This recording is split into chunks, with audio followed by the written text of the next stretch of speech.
Hello बच्चों, the question says that when a rubber band is stretched by a distance small x, it exerts a restoring force of magnitude F equals ax plus bx square, where a and b are constants.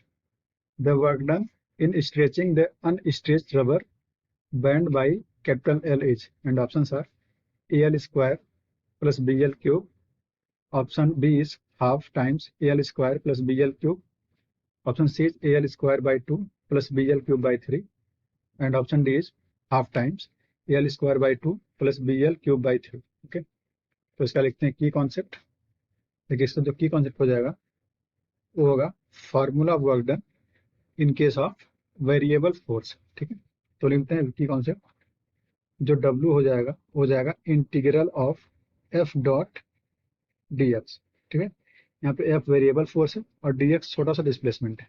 ठीक, अब देखिए इस case को अगर draw कर लें थोड़ा सा, हमें पार्टिकल को यहाँ से खींच के कहीं ले जाना है इस तरह से। ये पॉइंट कहाँ पे, जीरो से हमें मतलब पार्टिकल नहीं है, सॉरी बैंड है, बैंड को हमें एल तक खींचना है। ठीक है, मान लेते हैं यहाँ पे पहले जीरो पे था, फिर खींच के इसको हमने एल पे ले गया, एक्स इक्वल्स एल पे, एक्स इक्वल्स जीरो पे है। ठीक, बैंड को हमने एल तक खींच दिया है। ठीक, तो अगर देखिएगा हम मानते हैं बैंड को हमने केवल डी एक्स खींचा, छोटा सा लेंथ डी एक्स खींच लिया, डी एक्स खींचने हमने जो वर्क किया है डी डब्ल्यू। ठीक है, तो डी डब्ल्यू क्या हो जाएगा, देखो डी डब्ल्यू के लिए फोर्स हम लगभग कांस्टेंट मान सकते हैं कि वो छोटा डिस्प्लेसमेंट, तो डी डब्ल्यू बन जाएगा एफ डॉट डी एक्स। तो एफ कितना है, A X plus B X square, तो A X plus B X square और इंटू डी एक्स कर देंगे। ठीक है, अब देखिएगा इसी को इंटीग्रेट कर देते हैं, हमें टोटल जो वर्क डन फाइंड करना है, बैंड को हमने जीरो से एल तक खींचना है, तो यहाँ पे zero to L limit put कर देते हैं। ठीक, डी डब्ल्यू का बन जाएगा इंटीग्रेशन डब्ल्यू, यहाँ पे देखिए A X plus B X square D X है, तो इंटीग्रेट करते हैं। ए एक्स का इंटीग्रेशन क्या होगा, ये कांस्टेंट है, एक्स का एक्स स्क्वायर बाई 2, ऐसे बी फिर से कांस्टेंट है, एक्स स्क्वायर का x cube by 3। Okay, limit zero से लेके एल तक पुट करते हैं। ठीक, अब लिमिट इसमें सब्स्टिट्यूट कर देते हैं।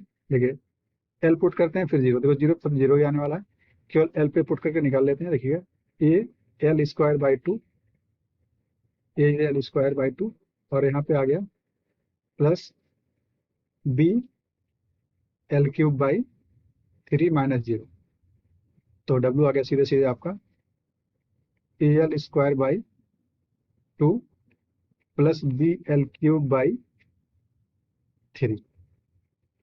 तो आपका जो फाइनल आंसर है A L square by 2 plus B L cube by 3। अगर आप मैच कराएं तो A L square by 2 plus B L cube by 3, so the option C is correct. Okay, hope you understood it well. All the best.